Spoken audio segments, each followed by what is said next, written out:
அதான் அழகுன்னு நினைக்கிறாங்க. தாடி இல்லாம இருக்கிறது தான் அழகுன்னு அவங்க நினைச்சுக்கிட்டு இருக்கிறாங்க. ஆனா உண்மையில பாத்தீங்கன்னா தாடி தான் ஒரு ஆம்பளைக்கு அழகு.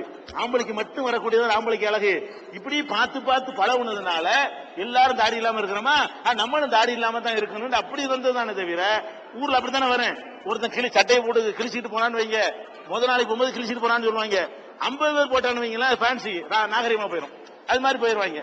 அந்த மாதிரி தான் இந்த பழக்கம் வந்திருக்கே தவிர, தாடி தான் சரியான ஒரு விஷயம். நீங்க எல்லாரும் தாடி வைக்காத காரணத்தினால அது ஒரு வித்தியாசமா தெரிகிறது. ஏன் அது வைக்கல? உங்களுக்கு என்ன தடை? தாடி சல்பேட் யூரியாவெல்லாம் போடணுமா? அதான் வளராதா? விட்டா வளர்ந்துட்டு போகுது, பெரிய கஷ்டமே கிடையாது. அதை எடுக்கிறதுக்கு தான் செலவு. பொருளாதாரத்தை எடுத்துக்கொண்டாலும் தாடி எடுக்கிறதுக்கு தான் டெய்லி என்ன செய்யறது, சேவ் பண்றதுக்காக வேண்டி டெய்லி 25 ரூபாய் செலவழிக்க வேண்டியிருக்கு. மாசம் வந்து அது கணக்கு பண்ணி பாத்துக்கிறங்க. அப்ப வருஷத்துக்கு என்ன ஆச்சுன்னு பாருங்க.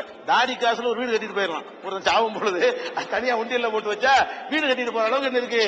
தாடிக்கு அந்த தாடியை ரிமூவ் பண்ணுவதற்காக வேண்டி நம்ம என்ன செய்யறோம், எடுக்கிறோம். அது ஒரு கட்டத்தில் எடுத்துட்டு வரும்போது அந்த மயிர்கால்கள்லாம் சேதம் அடைஞ்சு மூஞ்சிலாம் அடுப்பு கறி மாதிரி போயிடும். வெள்ளை வெள்ளைன்னு இருப்பாங்க சில ஆளுக்கு. 50 வயசு மேல மூஞ்சி மட்டும் கருப்பா இருக்கும்.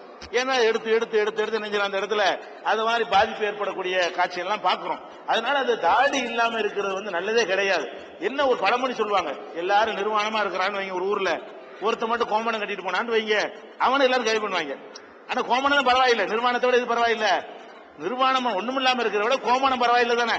ஒருத்தன் கோமணம் கட்டிட்டு போனான்னு சொன்னா நிர்வாணமா இருக்க அப்படி பேர் என்ன அந்த மாதிரி தாடி வச்சுக்கிறோம் கம்மியா போனோம்னு செய்யறாங்க. தாடி வைக்காதெல்லாம் ஒரு டிஃபரெண்டா பாக்குறாங்களே தவிர எல்லாரும் வச்சுட்டு ஒரு பிரச்சனை கிடையாது. அதனால தாடிங்கிறது ஆம்பளைக்குள்ள அழகு தானே, ஆம்பளைக்கு மட்டும்தானே வருது. மீசையை நம்ம வைக்கிறோமா இல்லையா, ஆம்பளைன்னு காட்டுற மாதிரி வைங்களேன். பொம்பளைன்னு என்ன செய்யணும், ஆம்பளை தாடி வைக்க சொல்லணும். நீ என்னை மாதிரி இருக்கிற, என் டிஃபரெண்டா இருப்பா, என்னை மாதிரி நீ இருக்கிற. ஆம்பளை மாதிரி பொம்பளை இருந்தா பொம்பளை ஆம்பளை விரும்புவானா? அது மாதிரி பொம்பளை என்ன செய்யணும், நீ என்னை மாதிரி இருக்கிற, டிஃபரெண்டா வரி, எல்லாம் மாற்றமாயிரி. அப்பதான் ஆணுங்கிற அந்த ஒரு தன்மை நமக்கு ஏற்படும். அந்த மாதிரி ஒரு காரணத்தினால இஸ்லாம் என்ன சொல்லுதுன்னா, தாடி வந்து எல்லாரும் வைங்க. இது முஸ்லீம் மட்டும் சொல்லல, ஆம்பளை எல்லாரும் வைங்க. ஆண்களும் தங்களை அடையாளப்படுத்திக்கிறீங்கன்னு சொல்றாங்க. இது எல்லாரும் கடைப்பிடிக்கலாமே, தப்பு ஒண்ணும் கிடையாது. கடலுக்கு மீன் பிடிக்க போற சில பேர் கடல்ல விழுந்து எழுந்து மீனுக்கு இரையாகி செத்துறாங்க. அவங்க சொர்க்கத்துக்கு போய் சேராங்களா நரகத்துக்கு போய் சேராங்களா? அதாவது அவங்க என்ன கேட்கறாங்கன்னா, பூமியில இறந்து போனாங்கன்னா புதைச்சி போடுறோம், கடல்ல இறந்துடுறாங்க, அங்கே செத்து போயிடுறாங்க, மீனுங்கன்னு திண்டு போயிடுது. இவங்க சொர்க்கத்துக்கு போவாங்களா நரகத்துக்கு போவாங்களான்னு கேட்கறாங்க. சொர்க்கத்துக்கு போறது நரகத்துக்கு போறதெல்லாம் எங்க சாவுறாருங்கிற வச்சு முடிவெடுக்கிற விஷயம் கிடையாது.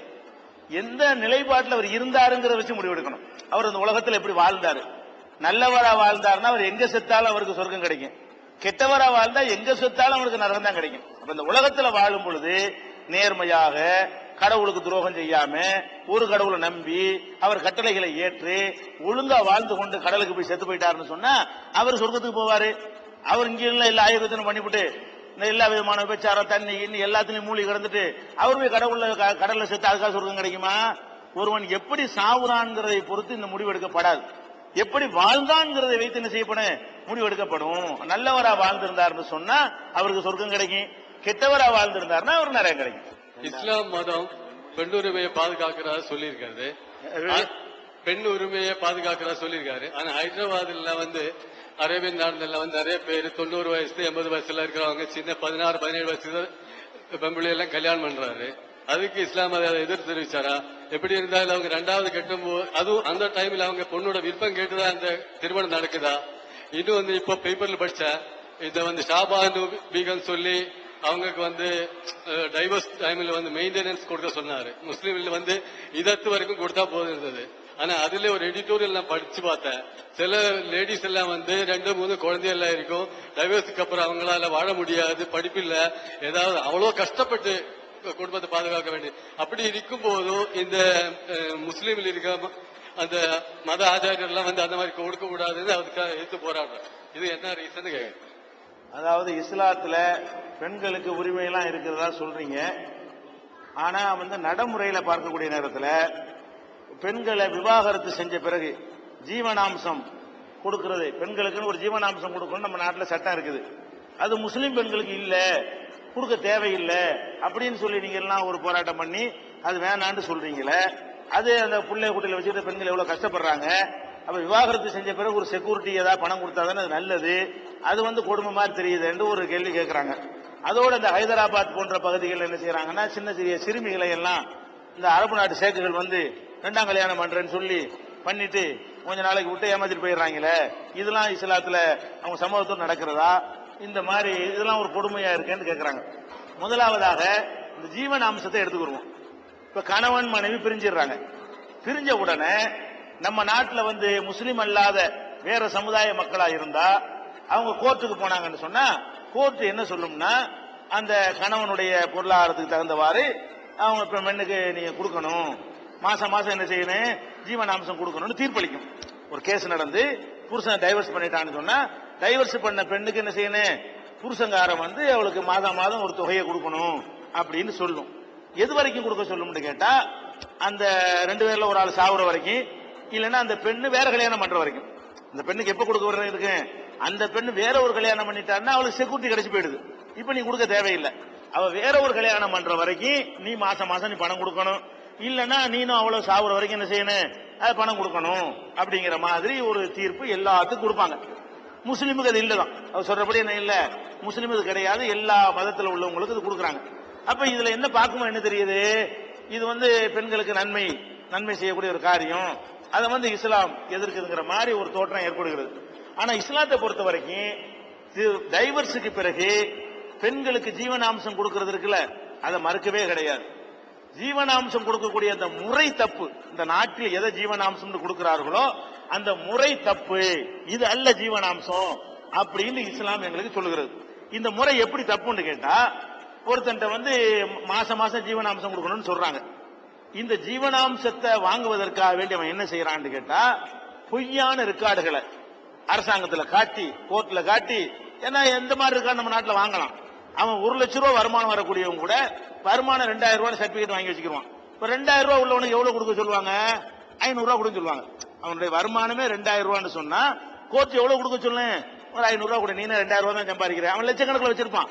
ரெக்கார்டு தான் பேசும் கோர்ட்ல, ரெக்கார்டுக்கு மேல கோர்ட் வரவே மாட்டாங்க. அப்ப ரெக்கார்டை பத்தி ரெக்கார்டு எப்படி நம்ம நாட்டில் உண்டாக்கலாம், யார் சொத்தைங்க யாரும் சொந்தமாக்கிடலாம், அந்த மாதிரிலாம் செய்யலாம். அப்ப நீங்க என்ன நடந்துகிட்டு இருக்குன்னு பாத்தீங்கன்னா, இந்த ஜீவனாம்சங்கிற பேர்ல 500 1000 தான் பெண்கள் பெறுகிறார்கள். இதுல எந்த மாற்று கருத்தும் கிடையாது. இதை பெறுவதற்காக வழக்கறிஞரை சந்தித்து அந்த கேஸ் போடுற விஷயத்திலேயே அவர்கள் கணிசமாக தங்களுடைய வாழ்க்கை என்ன செய்ய, இந்த தீர்ப்பு வாங்குவதற்காக பல வருடங்கள் நீதிமன்ற படிக்கட்டுகள்ல ஏறி இந்த தீர்ப்பு வாங்குறது 1 வருஷம் 2 வருஷம் கூட ஆயிரும். அந்த மாதிரிலாம் ஏறி என்ன செய்யறாங்க, இந்த தீர்ப்பை தாமதமா பெறாங்க.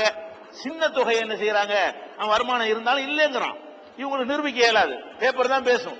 அப்ப அந்த மாதிரி இருக்கக்கூடிய நேரத்தில் பேருக்குத்தான் இந்த ஜீவனாம்சம் உதவுதே தவிர பெரிய அளவுக்கு உதவல. ஒண்ணு. அடுத்து என்ன பாக்குறோம்னு கேட்டா, இந்த ஜீவனாம்சம் எவ்வளவு வரைக்கும் கொடுக்க சொல்றாங்க, ஆம்பளையும் பாதிக்கப்படுறான் சில நேரங்கள்ல, அவன் மறுகல்யாணம் பண்ற வரைக்கும் கொடுக்குறாங்க. அப்ப மறுகல்யாணம் பண்ணாம இன்னொரு கல்யாணம் பண்ணி ஒழுங்கா வாழாம இவன் ஜீவனா மாசம் மாதம் தொகையை வாங்கிட்டு அவ தப்பான நடத்தைக்கு போறதுக்கு தூண்டுது. கல்யாணம் பண்ணக்கூடாது, சோத்துக்கு நீங்க ஆசை கொடுத்துரு, மத்த வெளியே பாத்துக்கிறேன் அப்படிங்கிற மாதிரியான ஒரு தூண்டுதலும் அந்த பெண்ணை வந்து இன்னொரு வாழ்க்கையை கட்டிக்க, கல்யாணம் பண்ணிக்கன்னு சொல்வதற்கு பதிலாக நம்ம எந்த கட்டுப்பாடு இல்லாம சுதந்திரமா இருக்கலாம், மாசம் மாசம் வேண்ட பணத்தை வாங்கிக்கலாம், நம்ம ஊர் சுத்தலாம் என்கிற மாதிரியான ஒரு எண்ணமும் சில பெண்களுக்கு ஏற்படுவதற்கு இந்த ஜீவனாம்சம் காரணமாக இருக்கிறது. இஸ்லாம் என்ன சொல்லுதுன்னு கேட்டா, ஜீவனாம்சத்தை எப்படி கொடுக்க சொல்ல தெரியுமா, டைவர்ஸ் ஆன உடனடியாக செட்டில்மெண்ட் பண்ண சொல்லுது. இந்த மாசம் மாசம் உன்னை நம்பி உன்னை எதிர்பார்த்துக்கிட்டு 1 மாசம் கொடுப்பான், 2 மாசம் கழிச்சு தொழில் நஷ்டம் கொடுக்க முடியும்னு ஒரு மனு போன வக்கீல் வச்சுக்கிட்டு அது ஒரு 6 மாசம் இழுக்கும். அப்புறமா என்ன செய்வான், நான் ரொம்ப கொடுக்குற லெவல்ல இப்ப இல்ல, அறவே இல்லாம இருக்கிறேன்னு போண்டி ஆயிட்டேமா, காலகாலத்துக்கு கிடைக்க மாட்டேங்குது. இஸ்லாம் என்ன சொல்லுதுன்னு கேட்டா, ஜமாத்தார்கள் பிடிச்சி வச்சு உட்கார வச்சு, டேய் 4 வீடு இருக்குல்ல, டைவர்ஸ் பண்ணிட்டீங்களா, 2 வீடு எழுதி கொடுறா, 2 வீட்டு அந்த பொண்ணுக்கு இப்ப எழுது, அப்படி வாங்கி கொடுக்க சொல்லு இஸ்லாம். விவாகரத்து பண்ணுனா ஜமாத்து என்ன பண்ணனு, ஜமாத்துல பொய் ரிக்கார்டு எல்லாம் பேசாது, அவனுக்குள்ள தெரிஞ்சு போயிடும். கோர்ட்ல பொய் ரிக்கார்டு பேசும். கோர்ட்டுக்கு போனச்சுன்னு சொன்னா பேப்பர் தான் கோர்ட்டு பாப்பாங்க. ஜமாத்துனா அந்த வீடு யாருது, மோய் தானடா, மோம்பேர்ல மோன் சொத்து தானடா அதுன்னு கேட்டுருவான்.